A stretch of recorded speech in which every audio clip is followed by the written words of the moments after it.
This year, Council has made Cafeto a permanent program, and I own everyone that have applied the Cafeto program an apology. It was a bit messy. It's on behalf of the city. Sorry about that. But we said we are going to do better this year, and we're going to. For those of you that already have a Cafeto program and have everything set up, we're going to give you an approval. Not next year. By end of November. November 30th, you will know that you have the approval for next year. So for example, this one behind us, Red Rocket Coffee, because they already have it, they will know by November 30th that they got it, okay?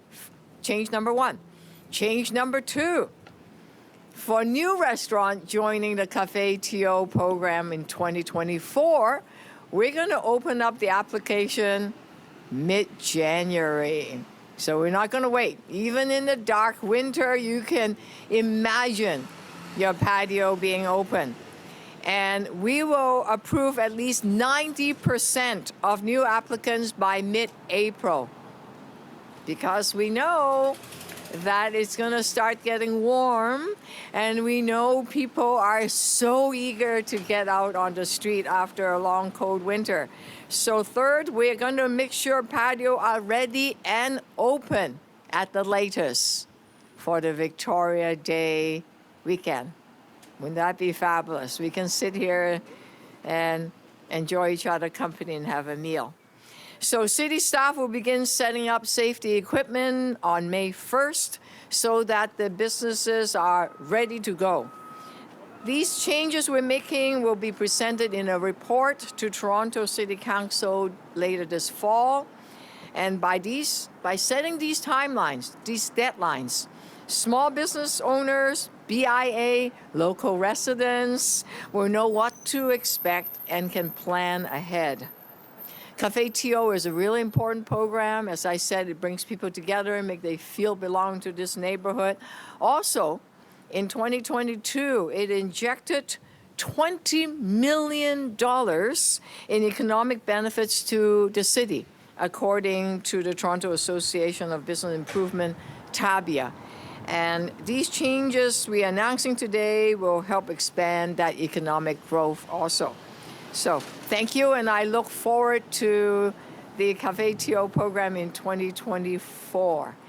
And joining me today, our next speaker is Budget Chief Councillor Sherry Carroll. Thank you so much, Mayor Chow. You know, if any restaurateur is wondering, why would I go to all this trouble? It's such a short season. Here we are. It's almost Halloween, and the sun is darkening my photosensitive glasses to their darkest setting right now. So we know that you can get a lot out of this. This is a perfect example. I'm so glad we're at the Red Rocket today, because it's an example of the flexibility of the program. This is a place where you might just see the stools inside the store fill up. But on a day like today, you're going to stroll outside and just have a seat and have your coffee in a very comfortable place. And as we know, the seasons are getting wider and wider, especially the shoulder seasons. And that's why we're stepping up to make sure we have improvements. We're celebrating today. We're despite the apologies for the rocky implementation this year, we really can celebrate, because for the past year, we have had a great summer with those that chose to take part, and we have a great summer coming up in 2024. Cafeto has been an invaluable asset to the city. It's been of great value to hundreds of restaurants, cafes, and even some local bars, and it makes Toronto vibrant both day and night, and that's important. People on the street is eyes on the street, and we know that's good for the city. I have to correct a number. Mayor Chow, it's not 20 million. You'll be happy to know it's 200 million. We forgot a zero. technically 203. And what's so exciting about that report that's coming later this year is we'll hear, we're the measurers in the Economic Development Department, and so we'll have the numbers on 2023. Those who chose to take part, even in a fee structure, still did very, very well. The program has done a lot to support restaurants, and it has protected jobs. There is no question that the hospitality sector has been very, very challenged, and the Cafeto installation allows people not only to maintain jobs, but in some cases take on more positions. It helped unlock a passion for communal outdoor dining amongst our citizens. It is our residents that we're asking for it to come back. I want to thank everyone who frequented a Cafeto installation in the past few years, and especially this past summer. They truly add to the vibrancy. They bring the vibrancy to neighborhoods across Toronto. Now, we have to look at this this installation as a multi-pronged approach, because it takes first of all a passionate local councillor.